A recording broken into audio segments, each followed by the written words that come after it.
Southern California, good afternoon, and welcome to another edition of the SoCal Supreme Sports Show. Today we have ourselves quite a show, as we have a lot to get into in the world of Southern California sports, such as the Chargers making another hire to their overall staff. Who'd they hire this time? And is it another saga of Days of Our Bolts? Also, California Baptist women's basketball team does it again, as they are now tied atop the WAC standings. Can they maintain their hot play, or will they be playing second fiddle to Grand Canyon? Also, the Lakers and the Clippers lost following the All-Star break.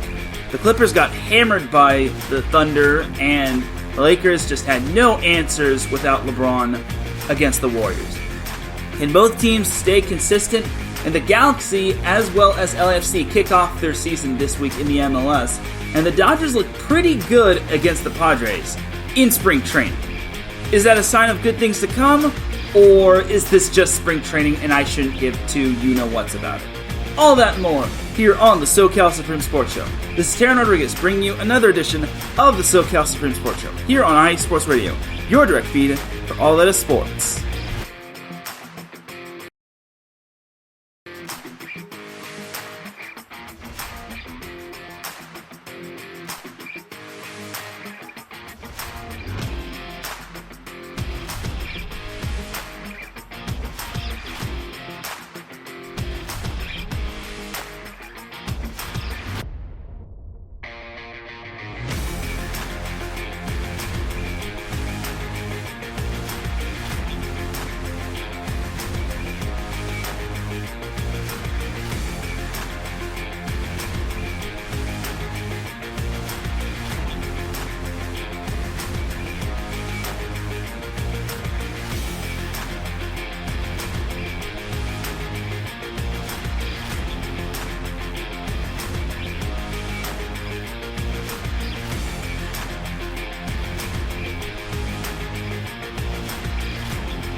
And welcome one, welcome all to another edition of the SoCal Supreme Sports Show. Thank you all for joining me on this beautiful Friday afternoon, Friday morning, Friday evening, Friday wherever you're listening from. Either way, you've made your way to episode 169 of the SoCal Supreme Sports Show. And without any further delay, let us begin. But first and foremost, the SoCal Supreme Sports Show would not be live without IE Sports Radio providing the platform to go live on Spreaker. Please do follow us on several different social media platforms such as X, formerly known as Twitter, Instagram, and on TikTok at IE Sports Radio. We also have a Facebook page. All you just have to do is type in the word IE, then sports, then radio in the search bar, like us, and then that's how you're able to follow us. We also have a website, iesportsradio.com, for all of your latest sports news, our blog, our Hall of Fame, our Fans of the Month, our page dedicated to each podcast, our community forum, and our merchandise shop. For the last 9 years, IE Sports Radio has been bringing you amazing content ranging from interviewing legendary athletes, coaches, and other authorized media personnel to building tailor-made shows dedicated to all major sports cities around the country. Thank you to everyone for all of your support and for making IE Sports Radio your direct feed for all that is sports. A huge shout out to our sponsors, Planet Jerky Premium Brisket Beef Jerky. Planet Jerky is the official jerky of the 2022 California League champion Lake Elsinore Storm, the single-A affiliate of the San Diego Padres. This all-brisket jerky has gluten-free options, contains no MSG, no sodium nitrate, it's low in sugar, and high in protein. This is some of the best jerky you can get your hands on, and all you have to do is visit planetjerky.net and place your order. Prices are also slashed for the time being, so get them while they're discounted. And then if you buy $50 or more in terms of an order, you'll get the shipping for free. Once again, a huge shout out to our sponsor, Planet Jerky Premium Brisket Beef Jerky, the jerky that's on a whole other planet. Our second sponsor is Seal the Deal Wax Seals by Cecilia B. You just finished your very own wedding or baby shower invitations, and you're looking for the extra special touch. Maybe you just wrote a letter to a relative or friend, and you want to add their smile when they receive it. If that's the case, then seal the deal with Cecilia's handmade sealing wax stamps for your invitations, letters, and gifts is for you. Their motto is, you bring the deal, we'll bring the seal. follow them on Instagram at sealthedeal_wax stamps on Instagram. And the way you can follow the SoCal Supreme Sports Show on social media is on X, formerly known as Twitter, at SoCal Show IESR. And you can follow me, Teran Rodriguez, mainly on X, formerly known as Twitter, at Teran Rodriguez 1. Alright, now let's begin. So, we have quite a bit to discuss. Might not be as long of a show as past shows, but hey, what can we do? So, we have to start off with the Chargers for a little bit. It's just going to be a brief little segment, as we have another edition of Days of Our Bolts. So the Chargers, once again, they made another hiring as they hired USC running back coach Keel McDonald as their running backs coach.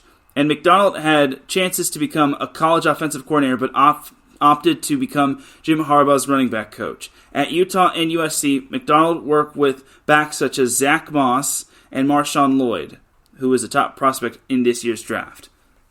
Before I continue, shout out to Patty Bax, who's in the chat room. If you have a Spreaker account, and you have some time, definitely check out the chat room, interact with me.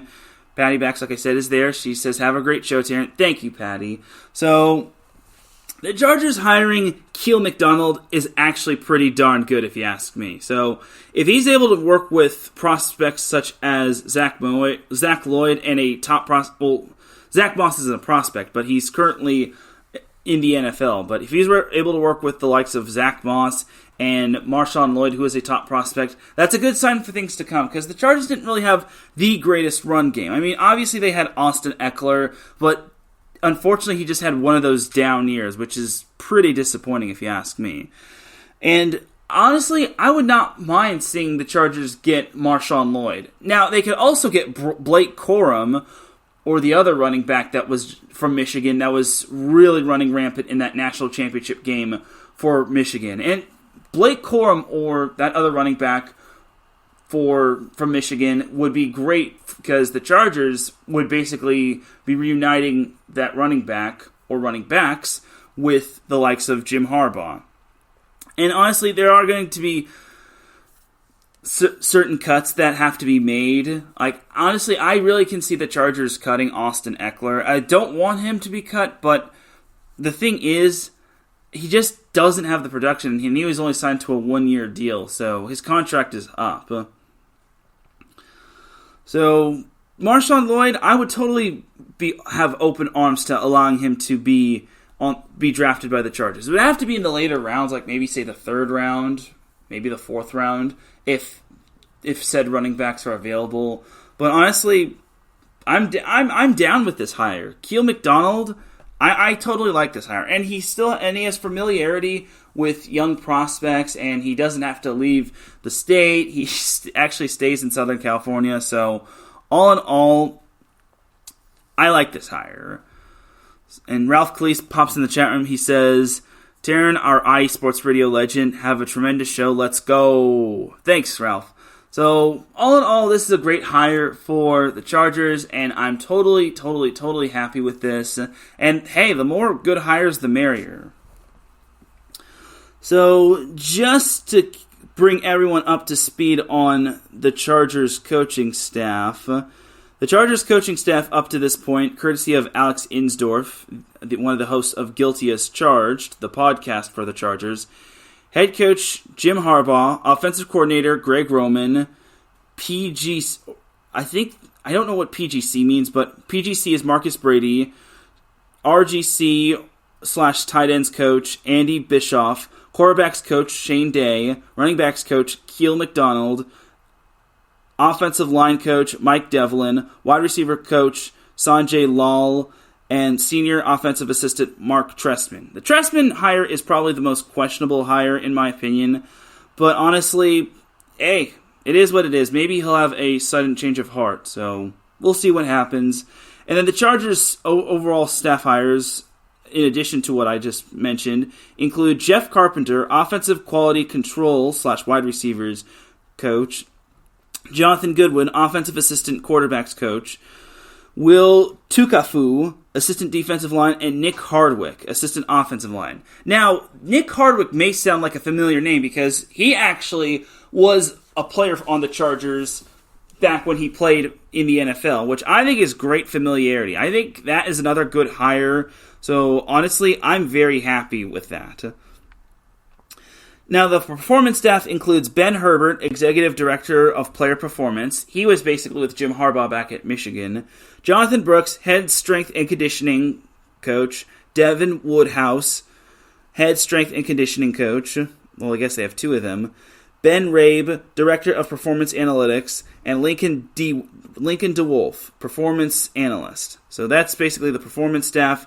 And also the Chargers just hired Navarro Bowman, a former NFL star who was a standout for the San Francisco 49ers, and he played under Jim Harbaugh. So, honestly, that's a very good hire in my opinion. I really think that was a great hire to bring him a part of the... I want to say he's the linebackers coach. So, regardless, it's a great hire, and he was also a little bit of an assistant for Maryland. So him being reunited with Jim Harbaugh is great, and honestly, the Chargers are just loading up their staff. I really, really, really, really am happy that the Chargers are making pretty smart moves, if you ask me. So all in all, that's pretty much going to do it for the Chargers of this point, as Navarro Bowman is the linebackers coach. So Ryan Ficken is still the special teams coordinator, which is great. Jesse Minter is the defensive coordinator. As I mentioned in the past, he came from Michigan with Jim Harbaugh. Greg Robin also has familiarity with Jim Harbaugh. Marcus Brady is the passing game coordinator. That's what PGC means.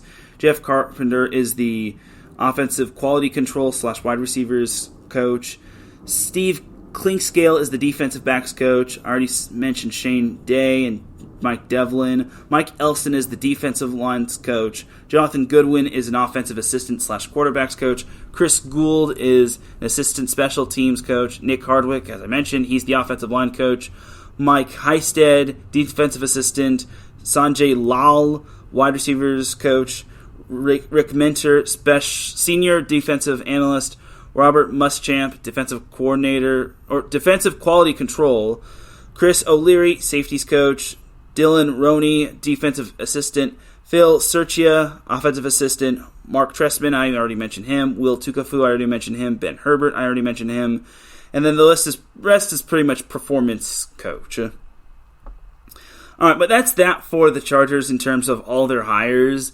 It still hasn't really been much. There really hasn't been much in regards to anything regarding the Chargers or the Rams. So that's pretty much that for the Chargers. Though there was some Rams news. There was actually a little bit of a Rams mock draft, as they actually they have tendered the exclusive rights to free agent Ronnie Rivers, which has only been their biggest, most eye-popping news. But there is some Rams news actually. Sean McVay has been added to the NFL competition committee, which I think is awesome sauce. Well, he and Sean McDermott of the Buffalo Bills, or Patty's Buffalo Bills. So, yeah, that's some big news right there.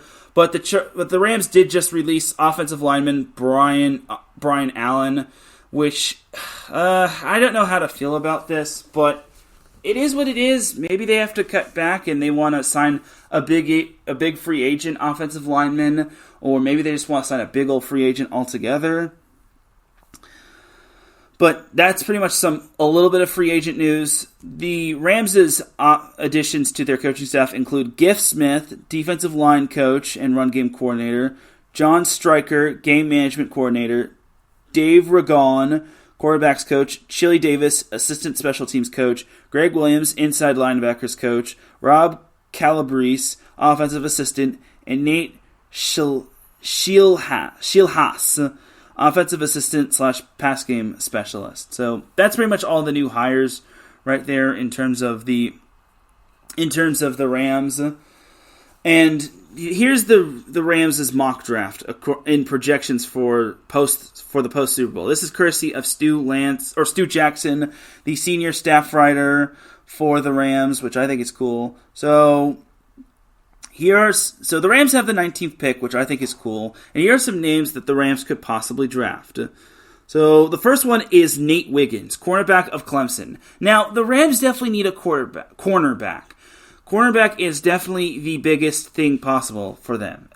I would not mind them getting Nate Wiggins or, heck, even Kool-Aid McKinstry from Alabama. And they also have there's also another cornerback in the draft from Alabama as well. They also can get Toledo's cornerback Quinion Mitchell.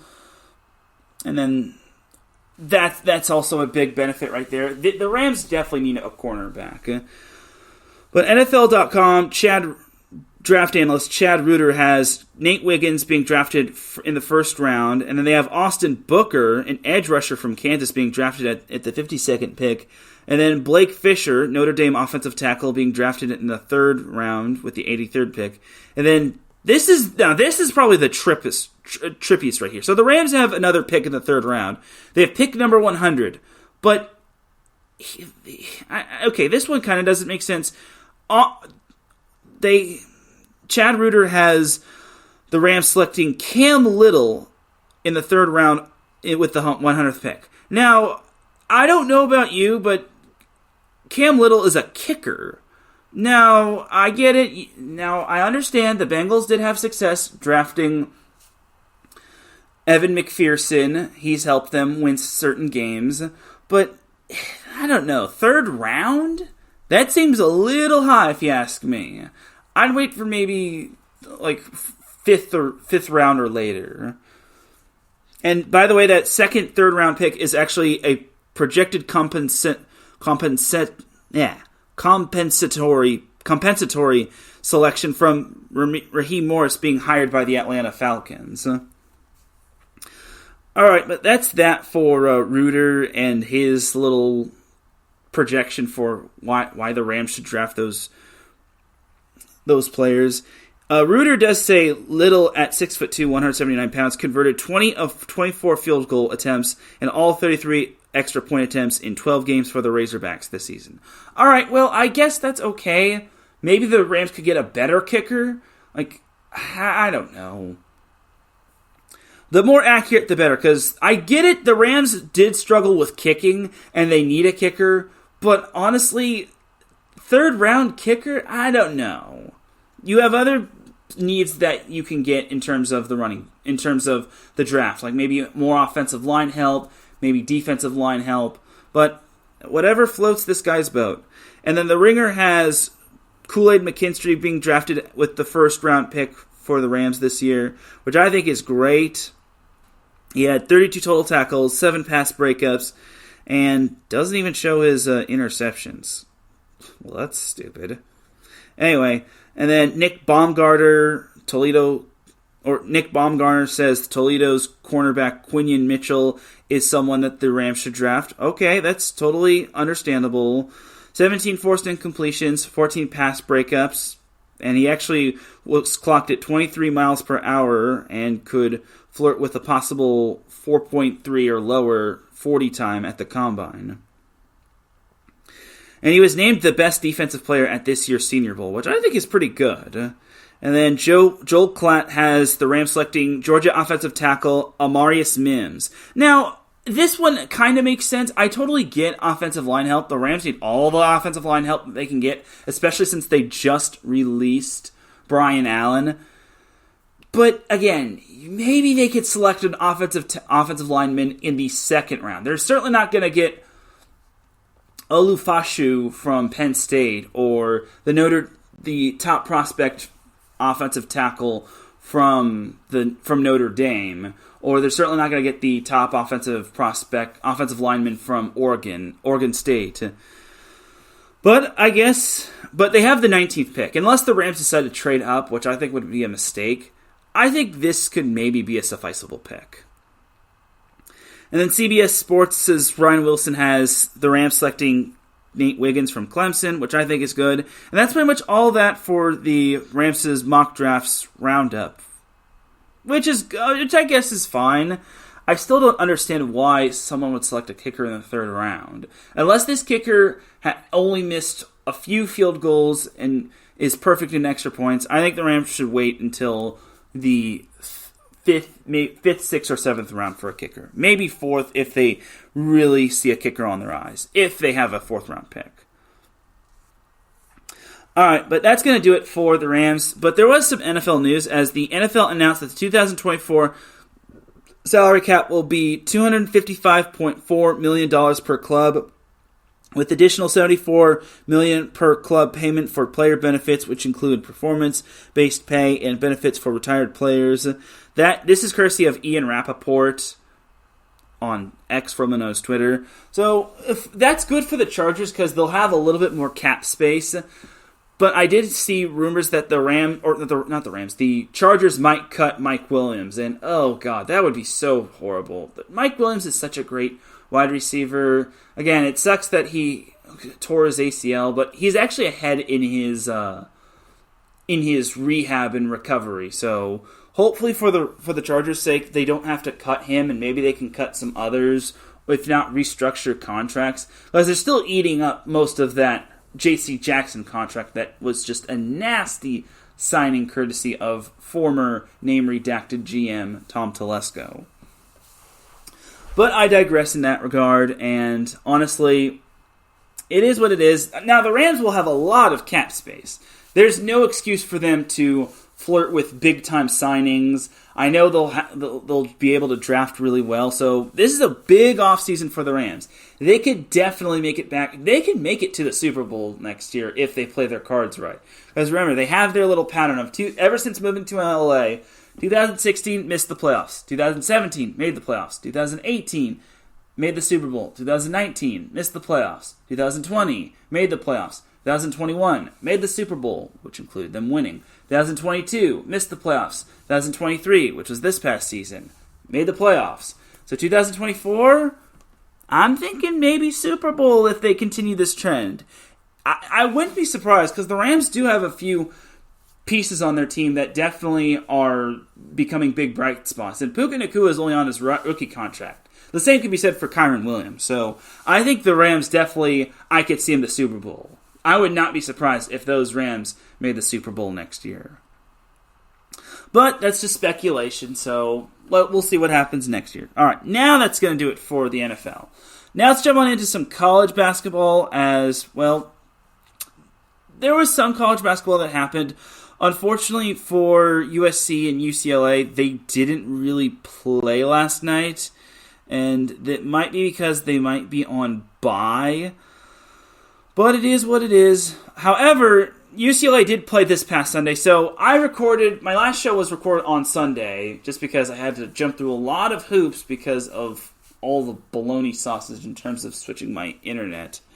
But UCLA did play Utah. This was the first time the two teams faced one another since, well, UCLA just got clobbered by Utah by 46 on the road. So this time around, UCLA and Utah faced one another, but this time the matchup went to Utah again, as UCLA lost 70-69 on a last-second tip-in, which, you gotta be kidding. Okay, remember what I told y'all on Sunday? Utah is one of the worst road teams in NCAA men's basketball this year. They had only one road win going into this matchup against UCLA. One true traditional road win. Unfortunately, UCLA pooped the bed and they wound up losing to Utah. Now, I was also talking about how UCLA is basically teetering toward being being the last four in and possibly just missing the tournament altogether.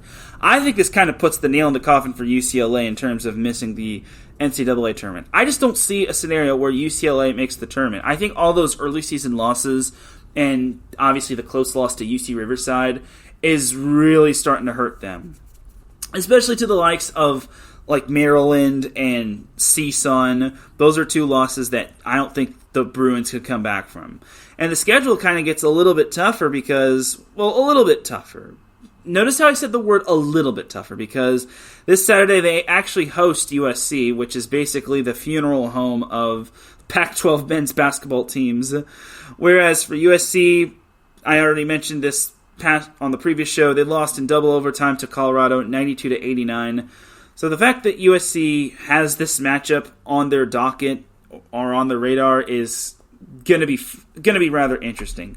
USC, I just don't see them finishing 500 or better. They're 10-16, and honestly, it's getting worse and worse for the men of Troy. As the only way USC makes the NCAA tournament is if they win the Pac-12 tournament, which they'd have to beat Arizona, which I don't see happening.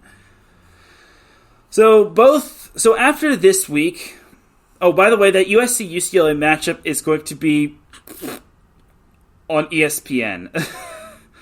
Oh my God, that's laughable if you ask me. Now, maybe ESPN thought that USC-UCLA was going to be a whole lot better. They were going to be a whole lot better than what USC was supposed to be previously. Because everyone expected UCLA to be young and inexperienced, but everyone thought that USC was going to be a complete contender, especially with their draft class and getting Isaiah Collier and having Bronny James. But USC has been a massive disappointment. I think they are the biggest disappointment in NCAA men's basketball. But after this week, USC and UCLA take on the Washington schools. USC plays Washington State next Thursday and Washington next Saturday in Pullman and in Washington or in Seattle. I'm sorry. They have that's not their last two remaining games. They still have the Arizona schools to close out with, and yeah, USC plays Washington State in Pullman next Thursday, and Washington in Seattle next Saturday, and then UCLA next week plays Washington in Seattle next Thursday, and then Washington State in Pullman. Now, Washington State, I don't mean to veer away from USC and UCLA, but Washington State is all alone in first place in the Pac-12 after defeating Arizona yesterday. Yeah, that's going to be a fun matchup for both the Bruins and the Trojans, especially for USC. No, I think USC could definitely win that matchup. And I definitely think they could make the NCAA tournament. Notice the complete sarcasm right there.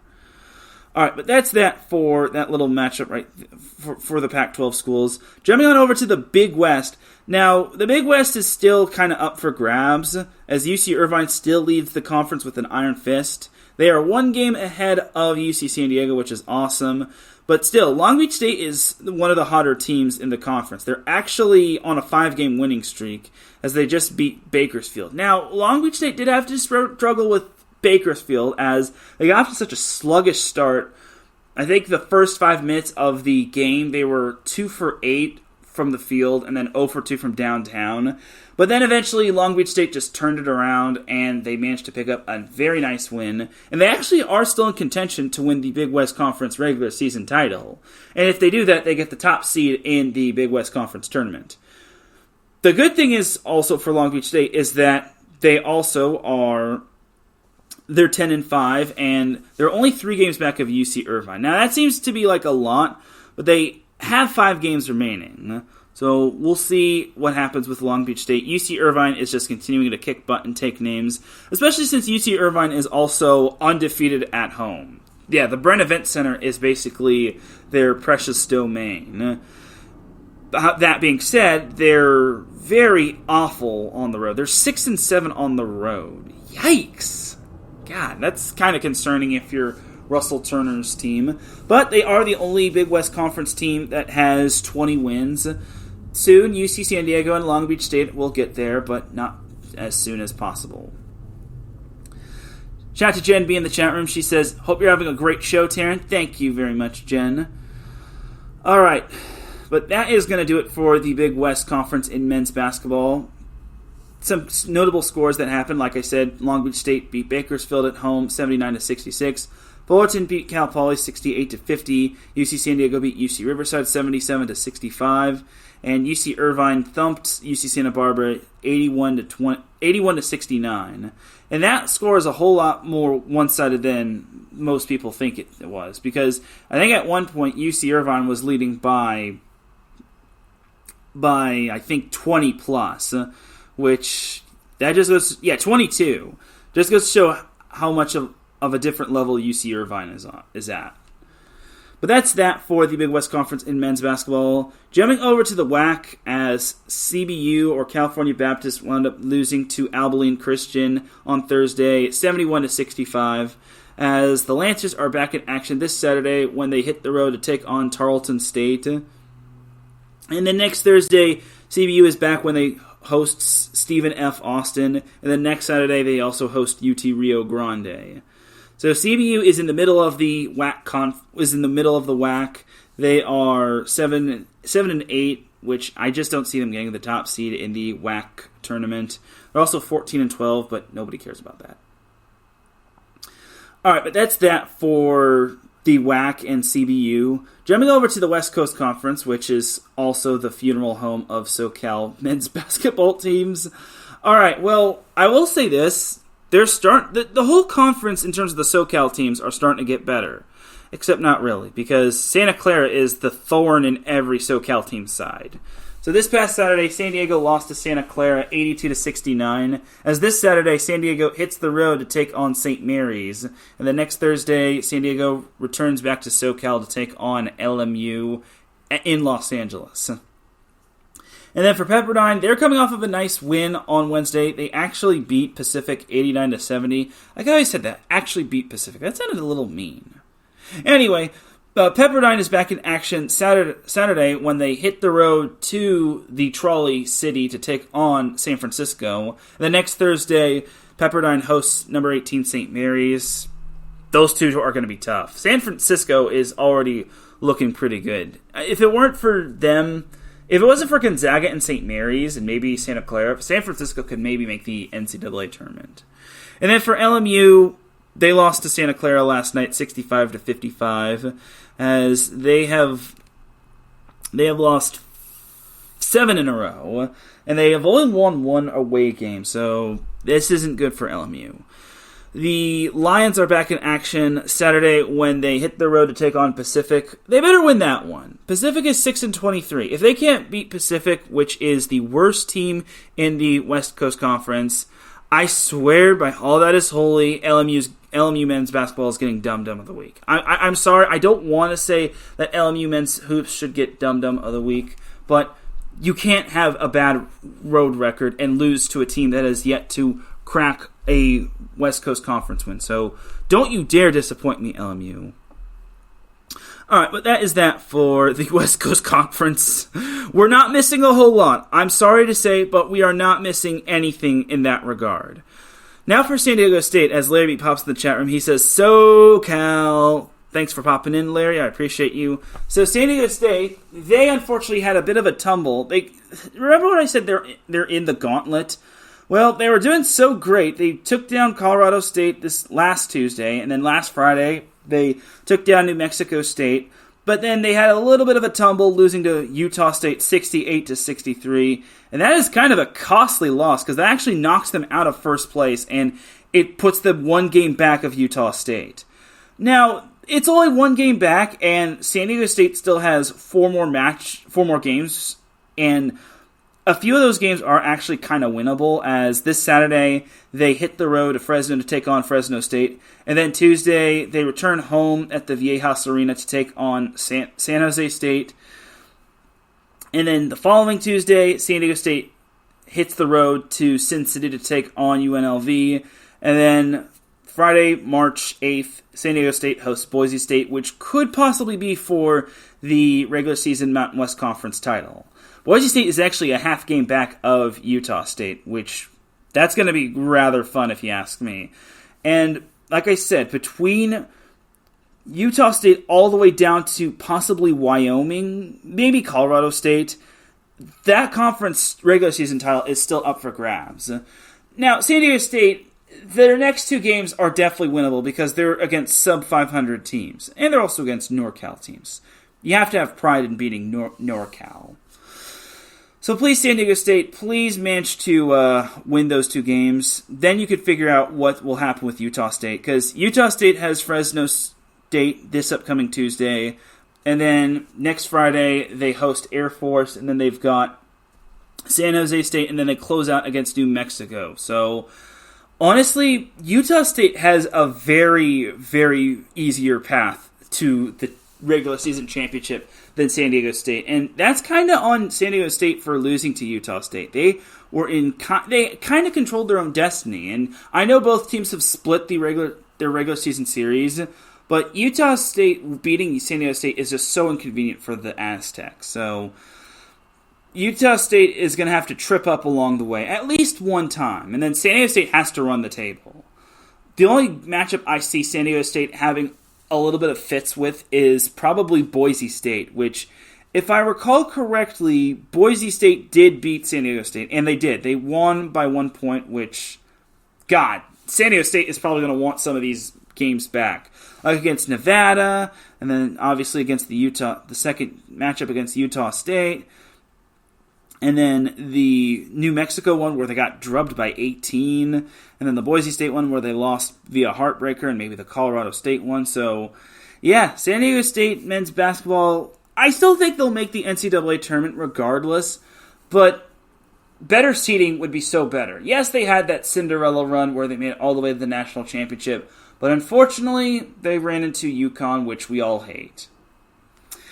But that's going to do it for San Diego State men's hoops, and that's going to do it for NCAA men's basketball altogether. Actually, before I move on from that, I do want to give a big shout-out to Jadon Jones of Long Beach State men's basketball as he scored his 1,000th point last week, which I think is pretty awesome sauce. And that's a big milestone, getting 1,000 points.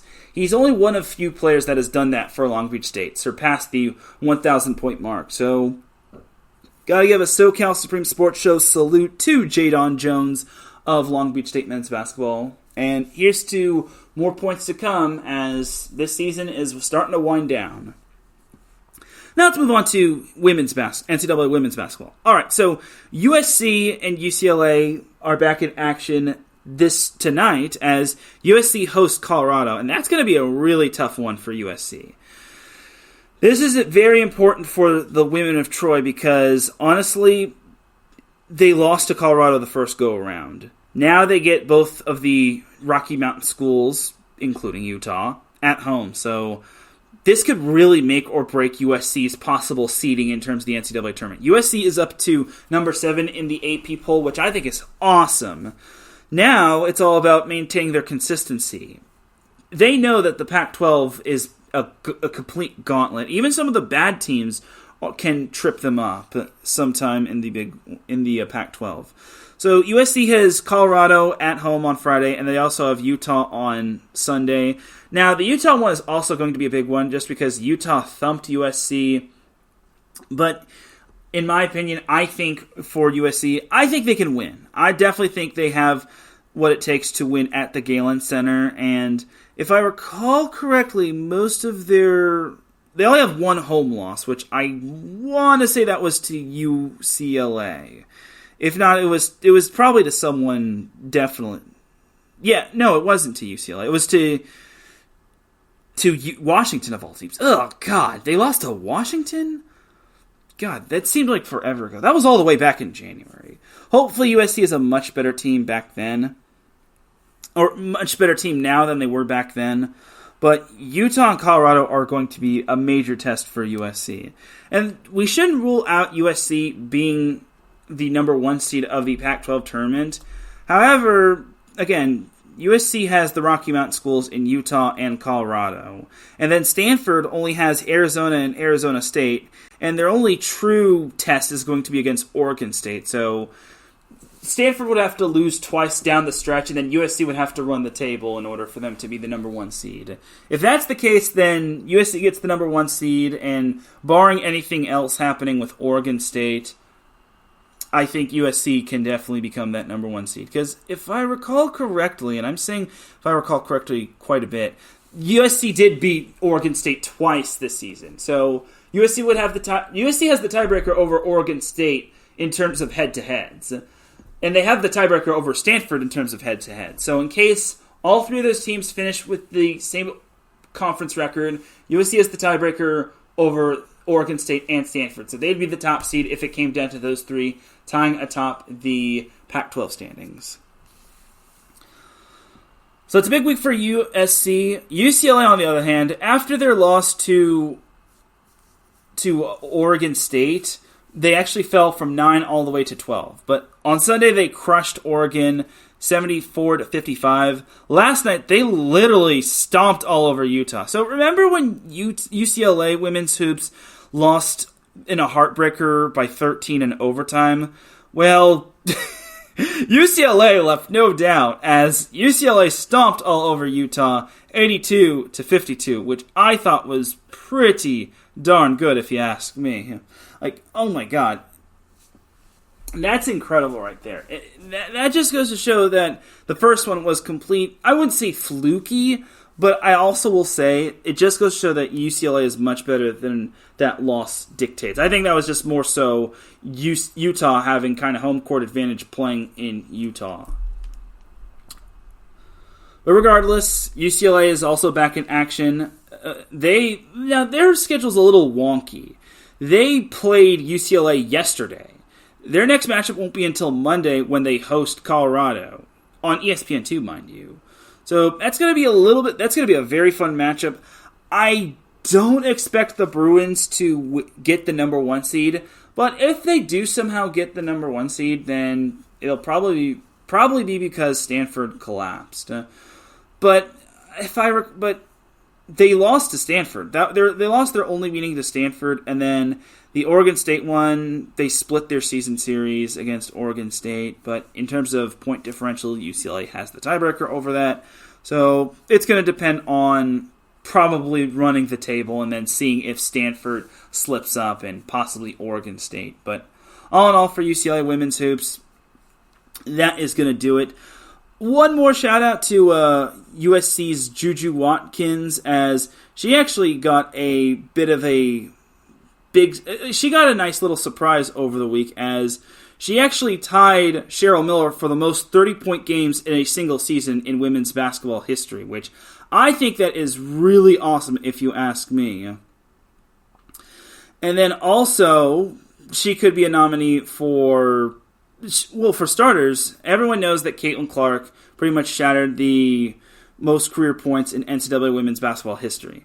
I'm thinking maybe Juju Watkins can shatter that in her senior year, but we'll see what happens. But she was also, I think she made the cover of like Slam magazine, as I think she was like the first female to be. Well, she's also a semifinalist for the AAU James E. Sullivan Award, which honors the nation's most exceptional athletes in both collegiate and Olympic sports. And no USC Trojan has won the award, so you got to vote for her. USC fans, please do vote for her. This is courtesy of Jeff McKay. His X handle is @McKayJ. So definitely get to voting.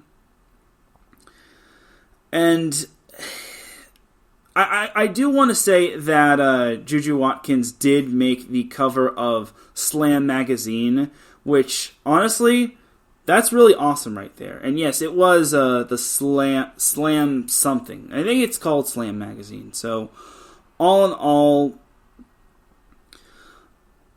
it's Slam 248, which has a story on her, which I think is pretty cool. But yeah, she did make the cover of Slam magazine. And I want to say she's the first female athlete in quite a while to make the cover of Slam magazine. So, honestly, that's great for her, and she just continues to make history. If she does not get National Freshman of the Year, I'm going to go on a rampage that the explicit tag might need to get turned on. Alright, but that's enough rambling on USC and UCLA. I'm sorry to those that don't really tolerate USC and UCLA. Alright, but now we jump on over to the Big West. So, the Big West, Hawaii and UC Irvine are both tied atop the Big West Conference standings, which is cool. Cal Poly is only 2 games back of UC Irvine and Hawaii. UC Santa Barbara and UC Riverside are also all 2.5 games back. UC Davis as well, but they're not SoCal. We don't care about them. I'm sorry. I have to say it. I have to say it as is. I really got to say it as is. I got to tell it like it is, because that's how I roll. Their only home loss, by the way, they only have 1 home loss, and that was to Hawaii, and that's not looking too bad of a home loss, if you ask me. So UC Irvine, I hope they play Hawaii again soon, as they're not going to play them this weekend. They've got UC San Diego, and then next Thursday they got CSUN. And they don't play Hawaii anymore, so okay, well that's not good for UC Irvine. They actually don't have the tiebreaker over Hawaii, so it's all about running the table if you're UC Irvine, and for Cal Poly, it's all about running the table yourselves and getting help along the way. But UC Irvine, they control their own destiny so long as Hawaii doesn't run the table themselves. But I digress. All right, but that's that for the Big West Conference right there. Jumping over to the West Coast Conference. Okay, this... They're all bad, I'm sorry to say, but Pepperdine, San Diego, and LMU, they all are at the bottom 3 in no particular order. Start off with Pepperdine, as they got thumped by Pacific on Thursday, 70-54. Like I mentioned on the previous show, they got thumped by St. Mary's last Saturday, 75-47. Yuck. Jumping over to San Diego, they lost to Santa Clara last night, 66-57, which kind of snapped their 2-game winning streak, which before that winning streak, they lost to Santa Clara. So, like I said, Santa Clara is the thorn in all of these SoCal basketball teams' side. And then for LMU, they barely lost to St. Mary's yesterday, losing 70-66. It's still a loss, as they've got Pacific on the horizon this Saturday, tomorrow. And they've also got Santa Clara, and then they've got Portland. So, yeah, all 3 of those SoCal teams that I mentioned, LMU, San Diego, and Pepperdine, they're all not doing good. They're all bad. It's bad. It makes me want to just jump in the shower and just clean myself from having to talk about that. Anyway, so next up we got CBU, and as I mentioned in the intro, CBU pulled off another big win. They beat Abilene Christian yesterday, 70-58, and they're still a half game back of GCU. Oh, great. So GCU, they play this weekend, and when is GCU going to be taking their second bye? That's what I want to know.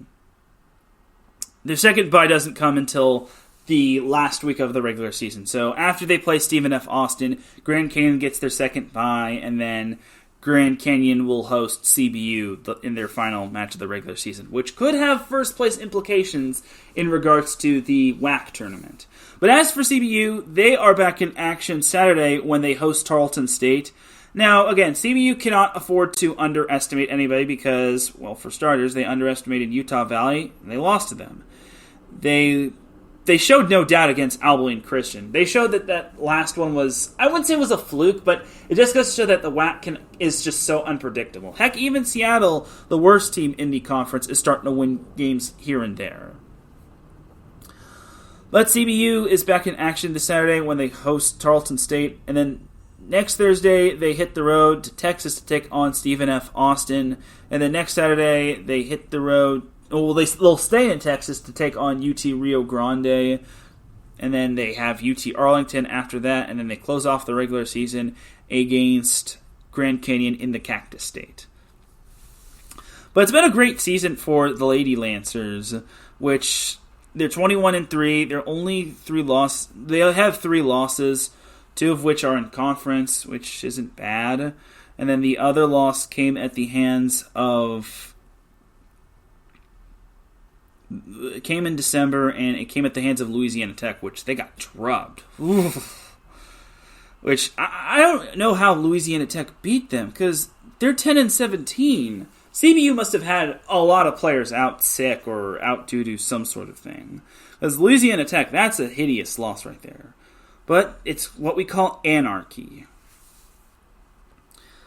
All right, and then closing off women's basketball, we have San Diego State as they are coming off of a win over Air Force this past Wednesday. They won 70-63, and they also beat Utah State.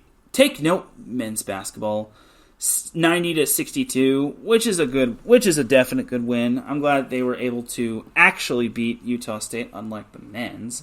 So, San Diego State women's basketball is back in action Wednesday when they hit the road to take on New Mexico. And then their two games in the month of March consist of UNLV and Wyoming. There's no way the Aztecs can catch the Rebels, but the Aztecs can still get second place because they're only a half a game back of Boise State, New Mexico, and Wyoming. It's because San Diego State has not taken its second bye, and that's kind of inconvenient because San Diego State is a half game behind Wyoming, New Mexico, and Boise State. But if San Diego State women's hoops wants to clinch second place, they're going to have to run the table, and their remaining schedule is a little bit brutal. They've got the likes of New Mexico, and like I said, UNLV, and then Wyoming, all of which are above 500. New Mexico also has aspirations of finishing as the second place representative of the Mountain West Conference. And then UNLV probably has the Mountain West Conference on lock because they are 4 games ahead of Boise State, New Mexico, and Wyoming, which, yeah, way to basically flex your muscles, Rebels. I appreciate you. All right, but that is that for college women's hoops. All right, let's jump to a little MLS because this week is opening. Well, the season already got started with Inter Miami defeating Real Salt Lake 2-0. And then Saturday begins the season for LAFC as they host the Seattle Sounders. Now that is going to be a fun matchup right there. It's a rematch of last year's Western Conference semifinal where LAFC managed to beat Seattle on the road en route to making the MLS Cup championship.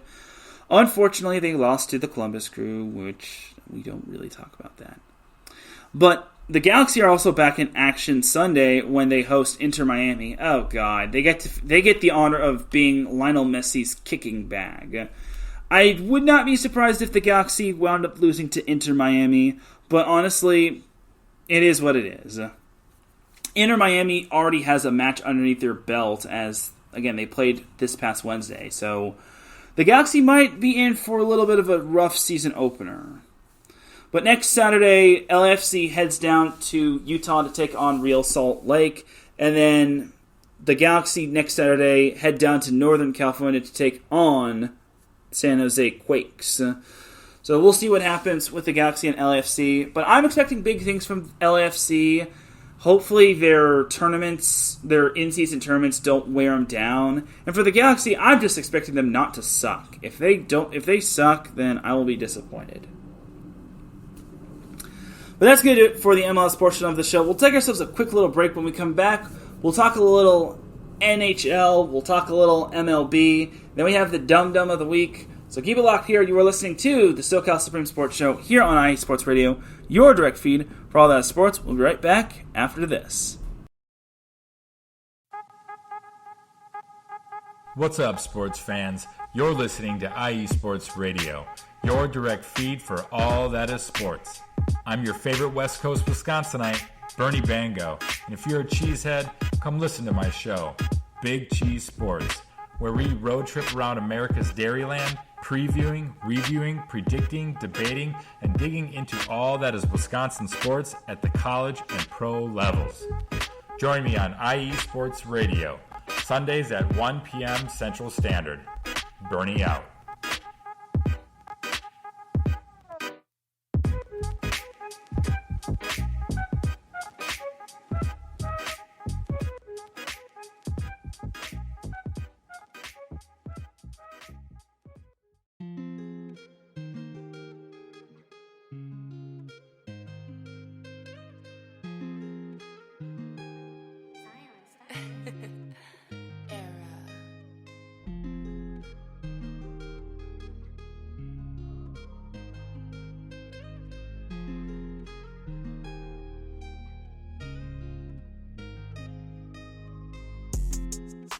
good, everyone? It's Drewski, the host of Heart of Texas Sports on IE Sports Radio, your direct feed for all that is sports. On this station, we cover everything in the Dallas-Fort Worth, Texas area. From we cover the Dallas Cowboys, the Dallas Stars, Dallas Mavericks, Dallas Wings, Texas Rangers, TCU, SMU, we cover it all right here every Wednesdays from 9 to 10 p.m. Central Time. Make sure you stay live with me on the Heart of Texas Sports on IE Sports Radio, your direct feed for all that is sports.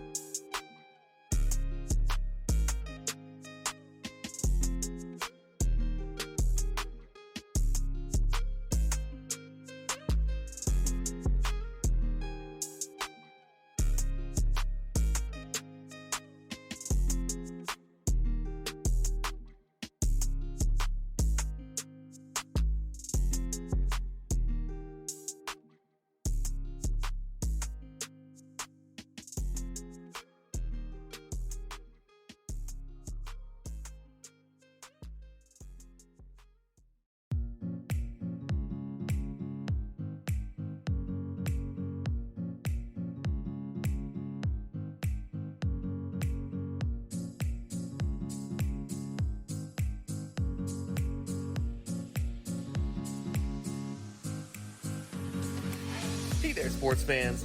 Are you looking for a sports show that maybe isn't 100% about sports? Then you might want to check out the Sports Couple Perspectives right here on IE Sports Radio, your direct feed for all that is sports. Most sports shows cover only scores and stats, and while we're not opposed to that, we dig a little deeper into sports issues and some of the hottest topics in athletics.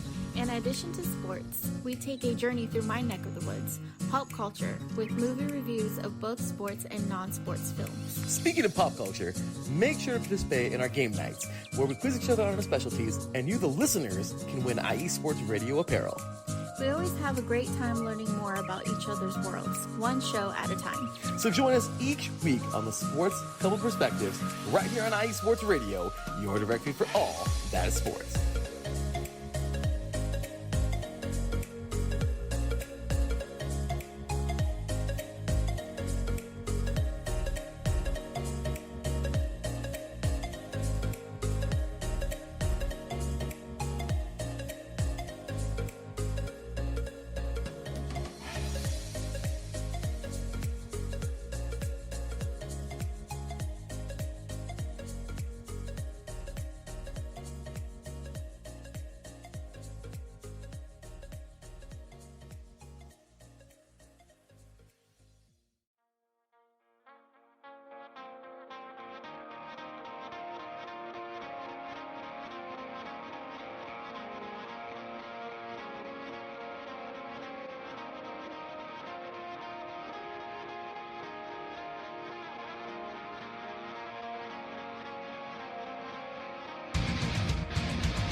Hey sports fans, do you like wine? Well, we've got the show for you. This is Let's Wine About Sports, a show where we talk about wine and sports simultaneously. From the classic Cabernet Sauvignon all the way down to the grapes that you've never even heard of before. Oh yeah, we cover it all. And we'll talk about a little bit of sports as well. Football, hockey, collegiate, women's sports, it doesn't matter. We're going to talk about it all, and we're going to whine about it all. So join me Monday at 8 p.m. on IU Sports Radio, your direct feed for all that is sports.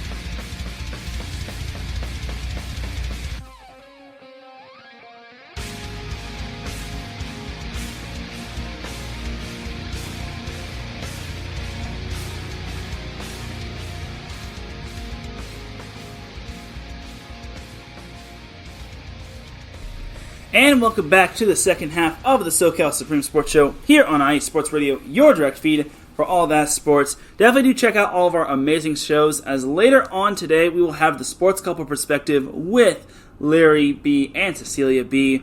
going live at 5 p.m. Pacific Time, 8 p.m. Eastern. And then Mike Pat will be following at the top of the hour following that show. So he'll be going live at 6 p.m. Pacific Time, 9 p.m. Eastern, approximately. But without any further delay, let's get on back into the SoCal action as we got to go over a little MLB. Now, spring training is underway, but I'm not a big spring training guy. I am definitely not that type of guy who will say, oh my god, spring training is here. Let's speculate on how a team is going to look. No. I mean, it's great that spring training is here, but I'm just not the die-hardy baseball fan. I mean, I will go to a baseball game if someone gives me tickets and someone is able to take me and give me a voucher for free food and free drinks. But I'm not just that type of guy who says, oh my god, spring training is here. I mean, it's cool because we're going to get to see Padres, Dodgers, and Angels. However, it's just spring training. When the regular season starts, then we shall speculate how every team is doing. So, the Dodgers yesterday, they kicked off spring training as they and the Padres were the only teams to play. So they played one another yesterday, and the Dodgers wound up spanking the Padres like the daddy that they are, 14-1. And this game was decided in the first inning as the Dodgers knocked in 8 runs. And yes, Ralph, spring training is a reminder that baseball is near. And yes, I do agree with that statement wholeheartedly. However, again, I'm not going to speculate how the Dodgers played yesterday. I mean, it's great that they won in spring training, but it's not anything I will ride home about. Like, the thing that matters most is the regular season. And then after that is the postseason, should the said team make it to the postseason. So until regular season starts, this is just all pretty much to shake off the rust and get everyone's sea legs going. So if you like spring training, then awesome, but this isn't something you will ride home about and you will basically say, oh my god, this is going to be awesome.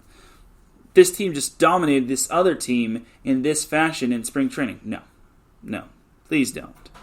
So currently right now, the Dodgers are beating the Padres 4-0 as it's in the bottom of the 4th inning. That game's actually on ESPN, so interesting stuff. And then tomorrow, the Dodgers take on the Angels in spring training, which is pretty cool. We get to see more SoCal teams facing one another. And then Sunday, the Dodgers play the Athletics, and then the Dodgers have a doubleheader in terms of spring training games as they play the Cincinnati Reds and the Kansas City Royals, which, wait, they play them both at the same time? How does that make sense? Anyway, so yeah, and then Monday the Angels play the Giants on the road, the Padres host the Guardians, the Dodgers hit the road to Colorado to take on the Rockies, and then so on and so forth. Again, this is just spring training. It's not, as Ralph said, it's just a reminder that baseball is near. And that's good. Baseball is near, and I can't wait to see what the Dodgers can do. And same with the Padres, especially since they'll have Fernando Tatis Jr. for a whole 162 games, barring no injuries. And again, like I've mentioned in my past shows, anything short of the Dodgers making the NLCS is basically a disappointment, especially since they had all those free agent signings. Hint, hint, Shohei Ohtani mainly. But all in all, for the Dodgers, it's a whole lot of anticipation for them. But we'll see what they could do come the regular season, and hopefully they can actually not lose in. Hopefully they don't go one and done like they have been the past 2 seasons. Fittingly enough, it's been against their division rivals, which is complete hogwash. Ralph Kalise says split squad, maybe. Oh, okay. Oh, yeah. Ralph is actually referring to the Angels playing 2 games at the same time. One in Cincinnati and then one at Angel Stadium against Kansas City. But yeah, it's probably split squad. I can't really imagine what else it could be. So, yeah. That's a good theory to that you made note of, Ralph. So I appreciate you basically informing me of that. All right, but that's that for the MLB. Just want to get everybody in the mood that baseball is near and spring training is underway. But going over to the NHL, all right, let's start things off with the Kings just because they're the best team of the SoCal teams. So yesterday they lost to the Nashville Predators on ESPN Plus's Hockey Night, losing 4-1. And then Tuesday they managed to bounce the Columbus Blue Jackets, sorry Gen B, 5-1. This past Sunday, they beat the Pittsburgh Penguins in Pittsburgh 2-1, which was the last time I went live. So this weekend, the Kings host the Anaheim Ducks, which in the freeway face-off, or the freezing face-off.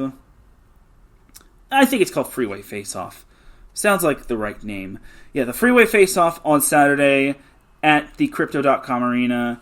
And then Monday, the Kings head down to Edmonton to take on the Oilers. Yeah, Monday begins the Canada series for the LA Kings, as they've got the Edmonton Oilers on Monday, the Calgary Flames on Tuesday, the Vancouver Canucks next Thursday, and then March 3rd, which is the following Sunday, not this upcoming Sunday, the Kings host the New Jersey Devils. So looking at the standings, the Kings have a little bit more of a healthier lead in terms of that final spot in the Pacific Division. They're now 7 points ahead of Seattle, which is great because Seattle is still pretty darn good, and Seattle is right on the coattails of the Kings. Meanwhile, for the Ducks, it just has not been smooth sailing for them. Not as of late, at least. So this past Wednesday, they lost to the Columbus Blue Jackets 7-4, which they were actually down, I think it was 4-1 at one point.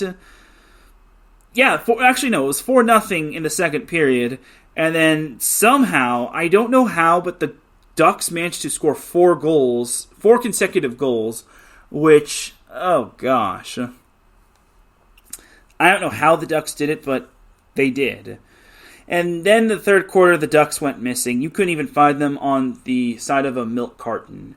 They just allowed 3 goals in that final period, which gave Columbus the 7-4 win. They lost by the score of a touchdown to 2 safeties. And then on Monday, this is probably the weirdest thing ever. The Ducks managed to take down the Buffalo Sabres in Buffalo 4-3.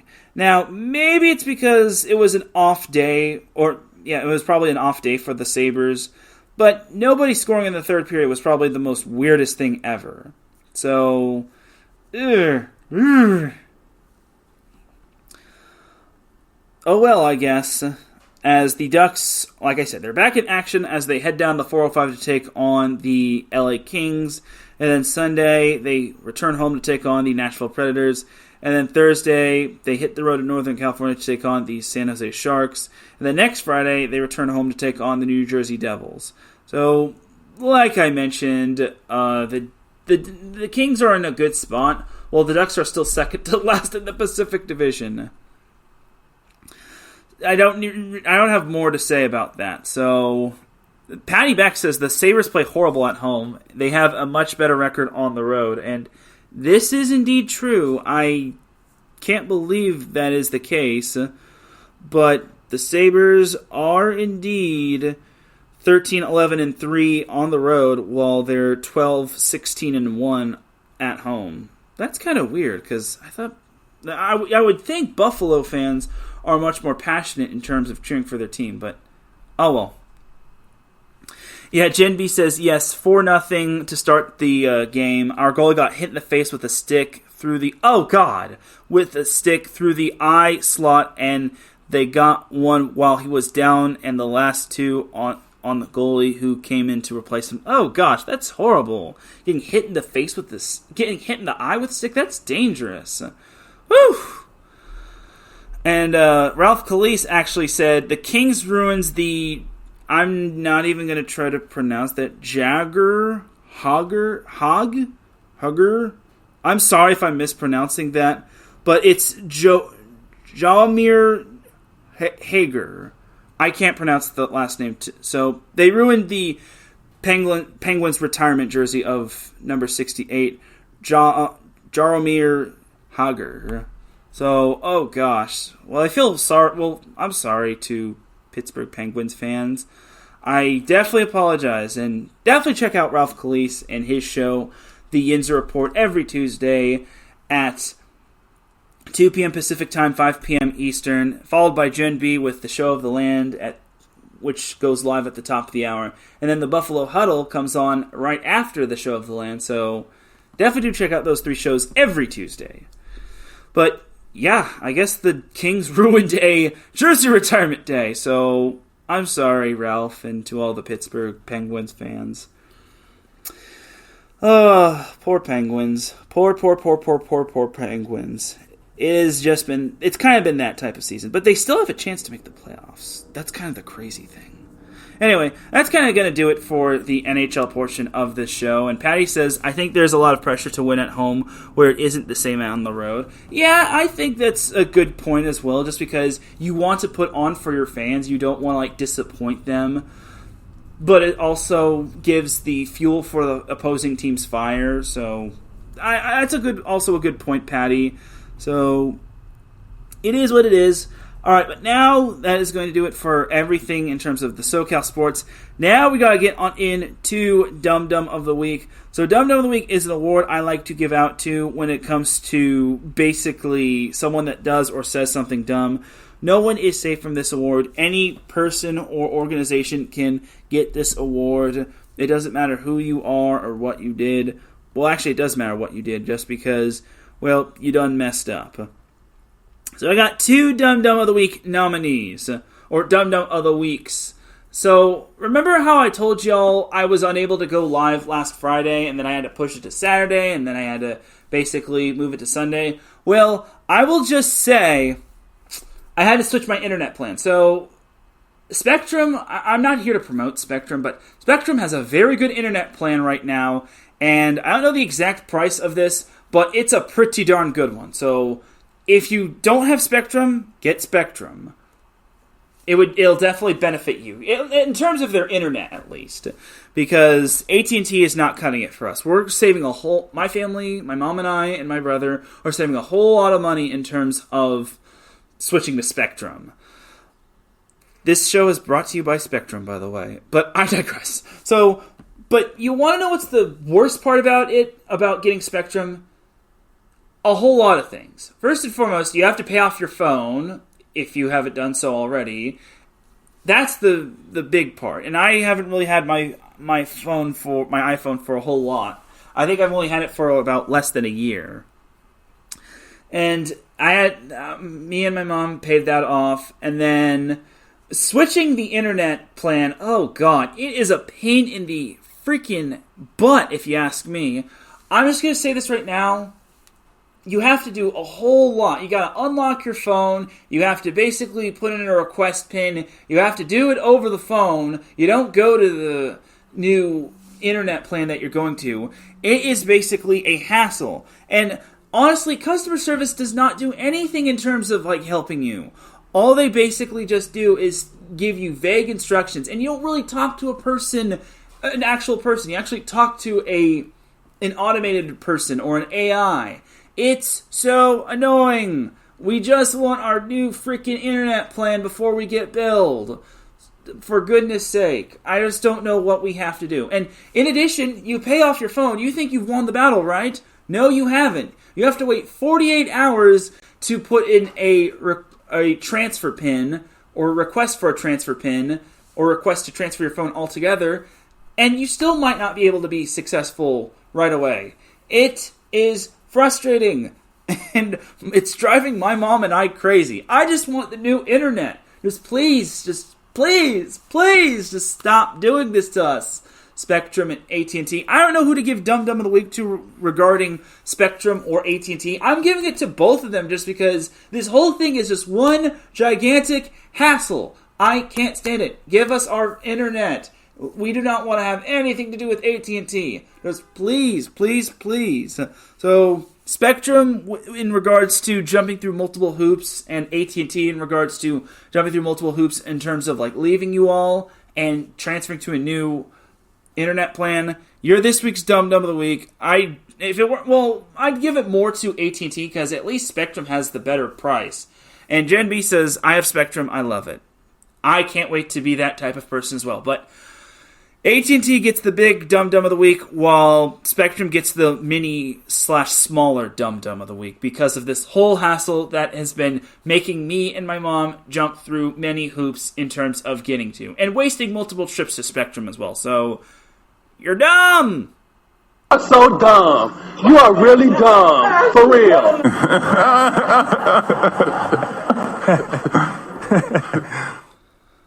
All right, that's Dum Dum of the Week number 1. But Dum Dum of the Week number 2, and this was actually requested by one being named Adam Karnick. And this, actually, Adam Karnick and Jen B. Jen B actually sent this to the group chat and the iSports Radio group chat for us hosts. But she actually sent this to me. She said, this was an ESPN news flash, that the Coyotes are cutting forward Adam Ruzicka after he posted a video of himself that appeared to show cocaine. Yes, this forward on the Arizona Coyotes got caught for showing himself with cocaine.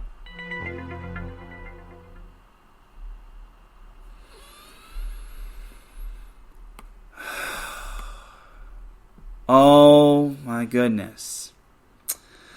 And Adam Karnick definitely 100% recommended it. He basically said the same thing. He said he wants to basically have this Adam Ruzicka as Dum Dum of the Week. And you know what? I'm going to honor that. You got to be some kind of stupid to post a video of yourself doing cocaine or having cocaine. I don't care what the circumstance is. You have cocaine in your possession. Shame on you, you dirty athlete, you.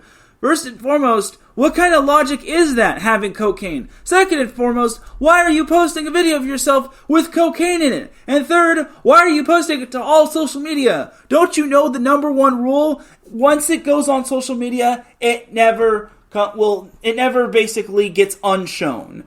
Basically, what goes on social media will eventually stay on social media. I just don't understand. I don't understand the logic. And it's so sad because Stephen A. Smith, everyone's favorite loudmouth on First Take, he basically is telling everybody to stay off the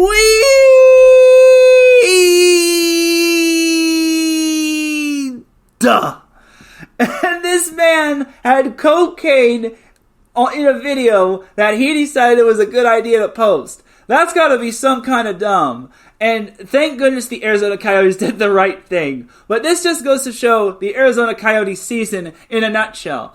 I can't believe this man thought it was a bright idea to post a video of him having cocaine or doing cocaine or just having cocaine involved altogether. It just doesn't make sense. You can't do that. You're going to get cracked down by your team and possibly the NHL. And Adam Ruzicka, you brought this upon yourself. You're not only dumb, but you're illogical. You're super dumb. You're dumb. I just don't understand. And as a result, Adam Ruzicka, you have been cut from your NHL team, the Arizona Coyotes. But more importantly, you are this week's Dum Dum of the Week. Now get out of here, pack your bags from Arizona, and never come back. And more importantly, stay off the weed. Duh. You're so dumb. You are really dumb. For real. Say that again. Say that again for Adam Ruzicka. You are so dumb. You are really dumb. For real.